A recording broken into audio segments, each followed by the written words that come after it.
dat heel veel mensen uit de straat samen spelen. Ik hoop dat heel veel mensen uit de straat wat gaan doen. Hoe maak je jouw wijk leuker? 10 plannen, 1 hoofdprijs.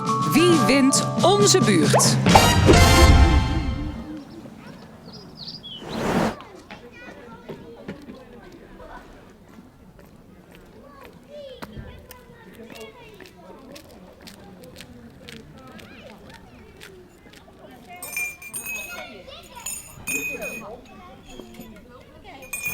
Wij zijn het bestuur van ontmoetingsplekje het Kerkhofje.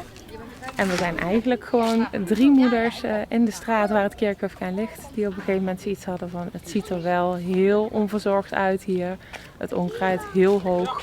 Veel tieners die er s'avonds in rond gingen hangen met het gevolg dat daar flesjes en andere spullen achterbleven. En we hebben toen het initiatief met z'n drieën genomen. Dus we gaan er iets van maken. Ja, oma, dit is een schatkaart.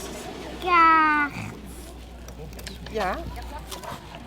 Alvorens we het plan hadden, het betreft de grond van de kerk, hebben we natuurlijk met de kerk overlegd.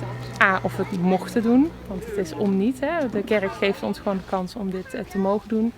En toen we een beetje een plan kregen van nou, het moet voor iedereen zijn. Het moet niet alleen een speeltuin, maar ook voor een oma of een buurman of tieners zijn die willen zijn. En al gauw vraag je ook de groeperingen om je heen. Aan het eind van de straat zit scouting, de school zit vlak bij ons. Gezinsvervangend tehuis zit wat straten verderop.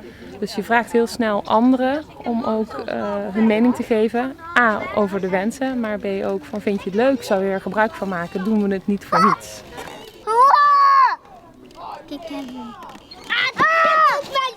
We hebben wel een speelplaats en daar spelen we dus ook iedere dag. Maar als we uit willen trekken naar de buurt, dan is dit een plek waar we naartoe zullen gaan. En nou is natuurlijk het gebied is de school met de omheining eromheen. Maar ik zal wel tegen mijn collega's zeggen, ga er eens langs en kijk eens of je daar, als je een moment hebt dat je verder wilt trekken met de kinderen om hier naartoe te gaan. Maak alles kapot. Nee. Ja, nee. Ha, ik heb lekker je schat. We zouden heel graag ook wat meer boom willen hebben in het kader van schaduw voor jonge kinderen. En we willen toch een aantal speeltoestellen of speelaanleidingen, rustplekjes creëren. En in de openbare ruimte zijn dat dure materialen. En hoe meer mogelijkheid we hebben, hoe beter de keuze ook is en hoe beter we ons kunnen aanpassen op de groepen die ons vragen stellen. Gaan we nog leren wat rijtjes.